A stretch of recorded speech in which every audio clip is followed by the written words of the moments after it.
வணக்கம் அமுதாக்கா. வணக்கம். எங்கள் அரங்கத்திற்கு நமது வேர்ட் பிளே காமெடி சேனல் வாயிலாக உங்களோட பொன்னான முகத்தை எங்க நேர்களுக்கு காட்டணும்னு ரொம்ப நாள் ஆசை. ஸோ இன்னைக்கு உங்க நேரம் ஒதுக்கி அதுக்காக எங்க அரங்கத்துக்கு வந்திருக்கீங்க, அதுக்கு மிகப்பெரிய வணக்கம். வணக்கம். அதாவது பாத்தீங்க அப்படின்னா நீங்க வந்து பிஜேபி ஆளுங்கட்சியை சேர்ந்தோம் இல்லையா? ஸோ உங்க கட்சியோட அடிப்படை சித்தாந்தம் பாத்தீங்க அப்படின்னா உங்களை பார்த்து பிற மதத்தினர் வந்து தவறா அவங்க புரிதல் பண்ணிக்கிட்டு இருக்காங்க. சிறுபான்மை தவறா புரிதல் பண்ணிட்டு இருக்காங்க. ஸோ அது நாளுக்கு நாள் வந்து அது குறையுதுன்னு நினைக்கிறீங்களா? இல்ல தமிழகத்தை பொறுத்த வரைக்கும் தென் இந்தியாவை பொறுத்த வரைக்கும் அந்த ஒரு வேறுபாடு, அதாவது வேறுபாடுனா மதச்சார்பின்மை அப்படின்னு சொல்றோம். ஆனா பிஜேபின்னு சொன்னாவே அவங்க வந்து ஒரு ஹிந்துத்துவவாதி அப்படின்னு சொல்லிட்டு ஒரு தவறான ஒரு புரிதலுக்கு இருக்கு. ஸோ அதுக்கு போக்குறதுக்கான உங்களோட நோக்கம் என்னவா இருக்கு? நீங்க என்னென்ன முயற்சிகள் எடுத்திருக்கீங்கன்றத நம்ம சேனல்ல இருக்கு, சொல்லுங்க. அது சொல்றவங்க ஆயிரத்தை சொல்லுவாங்க சார். பிஜேபி வந்து ஆன்மீக கட்சி. ஆன்மீக கட்சியா? ஆமா, ஆன்மீகவாதி கட்சி. அது வந்து என்ன, இவங்க வந்து சிறுபான்மைக்கு உட்பட்டது, அந்த அவங்களுக்கு உட்பட்டது, முஸ்லீமுக்கு உட்பட்டது, கிறிஸ்தவருக்கு உட்பட்டது எல்லாம் கிடையவே கிடையாது. நான் நின்றதே முஸ்லீம் ஏரியா தான். ஏன்னா அந்த மாதிரி இங்கிட்டு பாத்தீங்கன்னா கிறிஸ்துவர் ஏரியா, இங்கிட்டு பார்த்தா முஸ்லீம். நின்றீங்கன்னா எங்க நின்றீங்க? எதுக்கு நின்றீங்க? வேட்பாளர் நின்று அப்படி சொல்லுங்க. நீங்க பாட்டுக்கு முஸ்லீம் உள்ளாட்சி தேர்தல் வேட்பாளர் முஸ்லீம் ஏரியா. ஆனா நாங்க முஸ்லீம்னு பாகுபாடு பார்க்க மாட்டோம், கிறிஸ்தவர்னு பாகுபாடு பார்க்க மாட்டோம். இவங்களா ஒரு உற்பத்தி பண்ணிக்கிறாங்க. ஓகே. பட் ஆனா வந்து நீங்க சொல்வது போல, அதாவது நீங்க என்ன சொல்றீங்க, எங்களுக்குள்ள பாகுபாடு கிடையாது. அதாவது பொது தளத்துல முஸ்லீமும் சரி கிறிஸ்துவரும் சரி அண்ணன் தம்பியா, அக்கா தங்கச்சி, மாமி மச்சா மாமான் தான் பேசிக்கிறோம். அந்த அளவுக்கு தான் நடந்துக்கிறோம். ஆனா இவங்களா உற்பத்தி பண்ணிக்கிறாங்க. ஆமா, ரம்ஜானுக்கு பிரியாணி எல்லாமே வாங்கி சாப்பிட்டுக்கிறாங்க. உற்பத்தி என்னத்த உற்பத்தி பண்றீங்க? அது உற்பத்தி இல்ல. அதாவது நீங்க என்ன, அதாவது அமுதா அவர்கள் என்ன சொல்ல வர்றாங்கன்னா, நாங்க வந்து எங்களுக்குள்ள அந்த பாகுபாடு கிடையாது, மதம்ன்ற பாகுபாடு கிடையாது, செய்தி ஊடகங்களும் எங்களை தப்பா ப்ரொஜெக்ட் பண்ணுது அப்படின்னு சொல்றாங்க. அதுதான் சொல்ல வரேன். கண்டிப்பா கண்டிப்பா அதான் உற்பத்தின்னு சொல்லிட்டாங்க. நாங்க அவைக்குறிப்பில் இந்த வார்த்தையை நீக்கிறோம். அடுத்த கேள்வி அமுதா அவர்களே, அதாவது நீங்க சொன்னீங்க வந்து இந்த மாதிரி நாங்க வந்து அனைத்து அடித்தட்டு மக்களையும் ஒன்றிணைந்து கொண்டு வந்திருக்கோம்.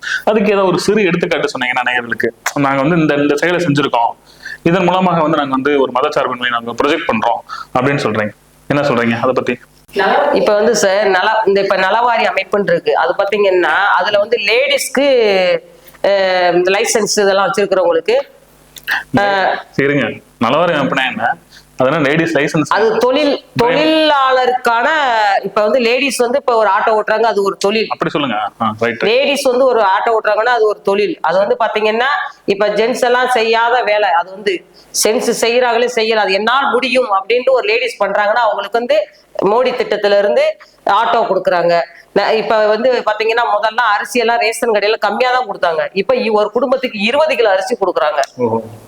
நீங்க என்ன சொல்ல வர்றீங்க? அதாவது அமுதா அவர்கள் என்ன சொல்ல வர்றாங்க அப்படின்னா, மோடி திட்டம் இருக்கு, அதுல வந்து 20 கிலோ அரிசி கொடுக்குறாங்களாம், அதாவது ஃபண்ட் கொடுக்குறாங்க, மகளிருக்கு நிதி உதவி கொடுத்து அவங்க வளர்ச்சிக்கு மேம்படுத்த. வீடு வாசல் இல்லாதவங்களுக்கு பாத்தீங்கன்னா நான் கேட்ட கேள்வி என்ன அப்படின்னா, அமுதாக்கள் புரிதல், நான் கேட்ட கேள்வி என்ன அப்படின்னா, ஓகே இது வந்து எல்லாத்துக்கும் போகும், பர்டிகுலரா நீங்க வந்து சிறுபான்மை சமூகருக்கு என்ன செஞ்சீங்க, என்ன செஞ்சு உங்க மேல இருக்க களங்கத்தை போக்கலான்னு இருக்கீங்க? அந்த திட்டங்கள் எதுவும் இருக்கா?